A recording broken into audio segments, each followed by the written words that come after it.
நம்ம சேனலை சப்ஸ்கிரைப் பண்ணாதவங்க சப்ஸ்கிரைப் பண்ணுங்கள். கூடவே பெல் ஐக்கானை கிளிக் பண்ணிங்கன்னா நாங்கள் அப்லோட் பண்ணுற வீடியோவை நீங்கள் உடனுக்குடன் பார்க்கலாம். அடுத்த வார்த்தை மஹல். மா ஹ ல.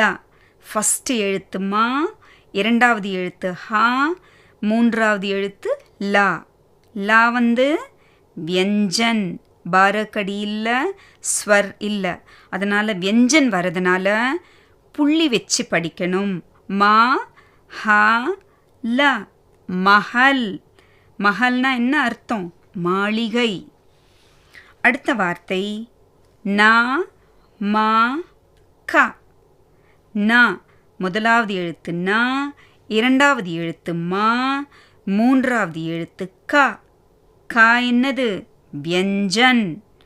ஸோ எப்படி உச்சரிப்பீங்க? இக். நா மா க. நமக். நமக்குனா உப்பு. அடுத்து உ ப வ ந. உ ப வ ந. இங்கு இரண்டாவது எழுத்து எது நேயர்களே? பா. நான்காவது எழுத்து நா. இரண்டும் என்ன? வியஞ்சன்.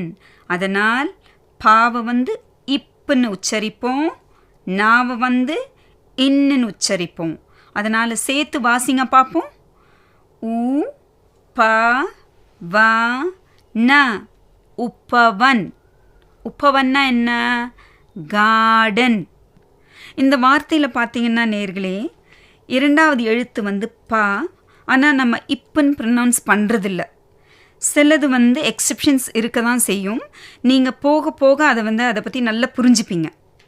அடுத்த வார்த்தை நம்ம பார்த்தோம்னா கர்ஜன். முதலாவது எழுத்து க, இரண்டாவது எழுத்து ரா, மூன்றாவது எழுத்து ஜா, கடைசி எழுத்து நா. இதில் ரா இரண்டாவது எழுத்து, நா நான்காவது எழுத்து. இது ரெண்டும் எப்படி உச்சரிக்கணும்? எர் மற்றும் இன். இப்போ சேர்த்து வாசிப்போமா? க ர ஜ ந. கர்ஜன். கர்ஜன்னா என்ன அர்த்தம்? கர்ஜனை. அடுத்து க ந ப த. முதலாவது எழுத்து க, இரண்டாவது எழுத்து நா, மூன்றாவது எழுத்து பா, நான்காவது எழுத்து தா. இதில் இரண்டாவது எழுத்து என்ன? நா. நான்காவது எழுத்து என்ன? த. ஸோ இன் அண்ட் இத்துன மாதிரி வாசிச்சு பாருங்க நேயர்களே. கண்பத். க நா ப த. கண்பத். கண்பத்னா என்ன அர்த்தம்? விநாயகர். கோவிந்தன்.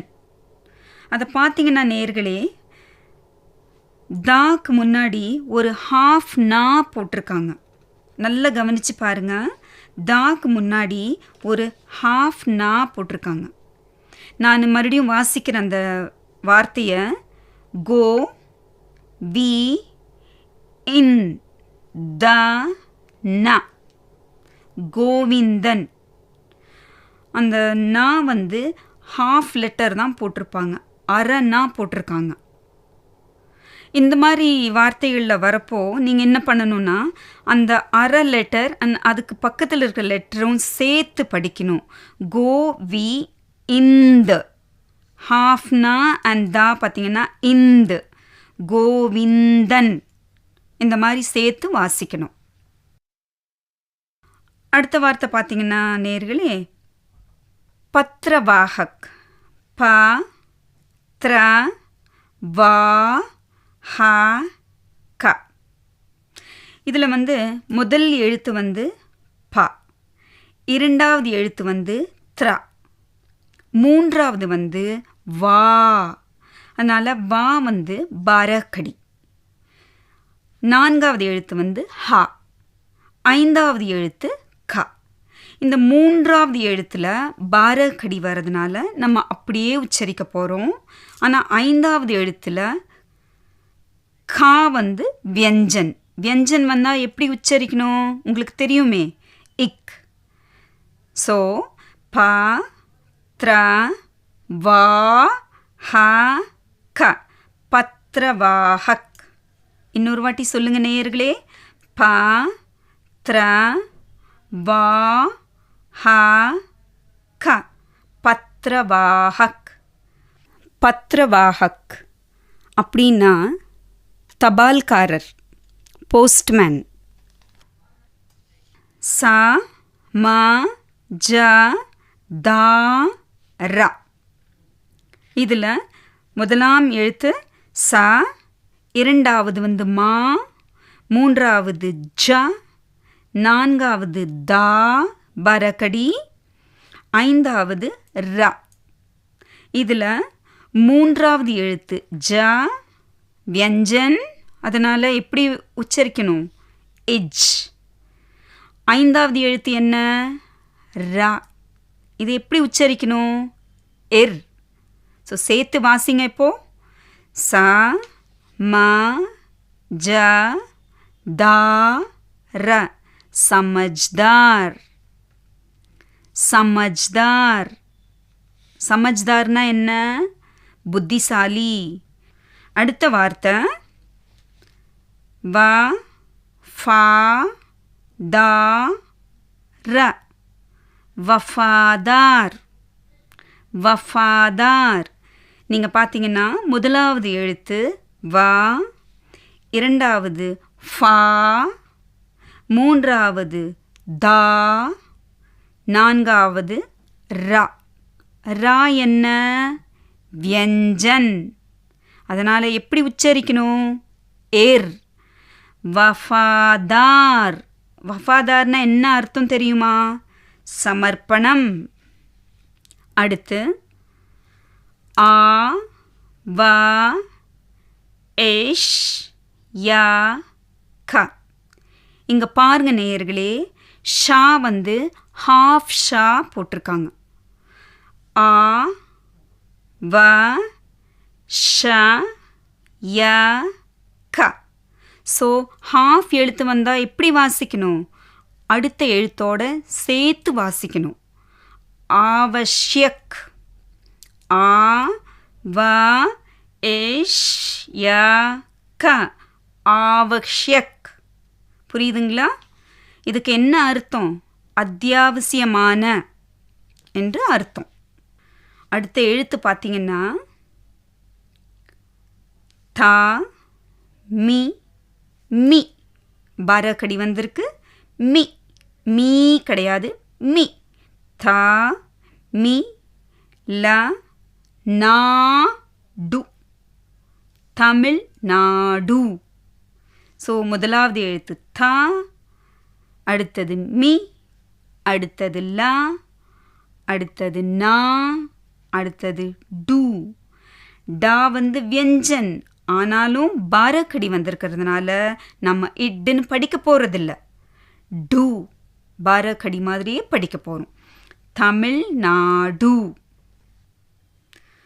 அடுத்த வார்த்தை து. இதில் பாருங்க, ரெண்டு இடத்துல வந்து ஹாஃப் லெட்டர் வந்திருக்கு.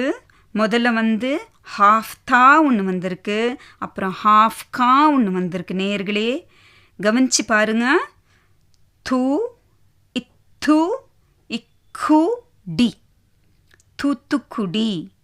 ரெண்டு தா, ரெண்டு கா, ஒரு ஹாஃப் கா, ஒரு ஃபுல் கா, ஒரு ஹாஃப் தா, ஒரு ஃபுல் தா. ஸோ அப்படி வரப்போ அதுக்கு ஸ்ட்ரெஸ் கொடுத்து நம்ம ப்ரொனவுன்ஸ் பண்ண போகிறோம்.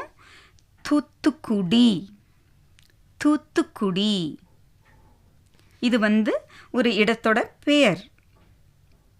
அடுத்தது நம்ம பார்க்க போகிறது கா சி பூ ர மா. நல்ல பாருங்க நேயர்களே, காக்கு மேலே புள்ளி வச்சிருக்காங்க. காக்கு மேலே புள்ளி வச்சுருக்காங்க. பிந்து, ஹிந்தியில் வந்து புள்ளிக்கு பிந்துன்னு சொல்லுவாங்க. அது பிந்து வரப்போ ப்ரனன்சியேஷன் எப்படி மாறுதுன்னு கவனிங்க. காஞ்சிபுரம். இப்போ பிந்து இல்லாமல் நான் படித்து காமிக்கிறேன் பாருங்க. காஞ்சிபுரம். ஆனால் கரெக்ட் ப்ரொனன்சியேஷன் என்ன? காஞ்சிபுரம். இன் அந்த சவுண்ட் வந்து அதில் வரணும். ஸோ காஞ்சிபுரம். பெங்களூரு. பெங்களூரு. இதில் பார்த்தீங்கன்னா இதுலேயும் பாக்கு மேலே புள்ளி இருக்குது. முதல் எழுத்து பா, இரண்டாவது எழுத்து கா, மூன்றாவது எழுத்து லூ, நான்காவது எழுத்து ரு. ஸோ பாக்கு மேலே புள்ளி வச்சதுனால பெங்களூரு. எப்படி ப்ரொனவுன்ஸ் பண்ணுவீங்க? பெங்களூரு.